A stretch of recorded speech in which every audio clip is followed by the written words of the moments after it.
प्रश्न ये है, जैसे कई परिस्थिति ऐसी आती है, जैसे एक वादी पक्ष है जिसका लड़का मर गया और वो कह रहा है कि इसने मारा है, इसी ने मारा है, और हम परिस्थिति उसको वैसे उसका कोई एविडेंस भी इस तरह का नहीं है, ना आपने देखा ना हमने देखा, और वो चिल्लाता है नहीं मैंने नहीं मारा, मैं वहां था ही नहीं, मैंने किया ही नहीं। तो उस स्थिति में भी हम छोड़े उसको?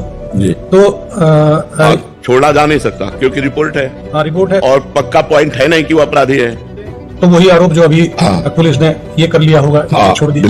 अभी कुछ दिन पहले, अभी 3-4 दिन पहले इस तरह की घटना थी, 8 दिन पहले, तो इसी तरह का था, वो पारिवारिक मामला था, और वो नहीं माने नहीं यही है, तो वहाँ ऐसा लगता है कि वहाँ जिम्मेवारी हमारे पे करना नहीं। उस समय आपकी जिम्मेवारी, क्योंकि आप अंतर्यामी तो है नहीं।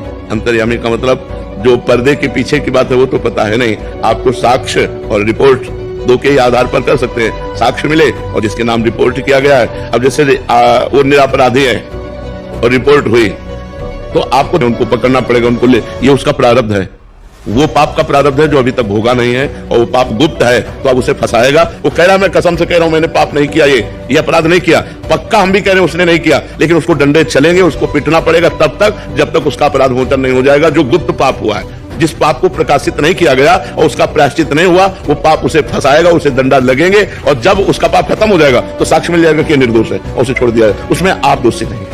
अब इसी में आपको अर्थ दे दिया जाए और कहा जाए इनको, वो गड़बड़ हो जाए। आपको रिपोर्ट की गई तो अपने रिपोर्ट के अनुसार कार्य करने में आपको कोई दोष नहीं, लेकिन जब कोई अर्थ आपको दे देगा तो स्पष्ट हो गया कि वो अर्थ बल से उनको दंड दिलाना चाहता है। उसमें हमें सावधान है।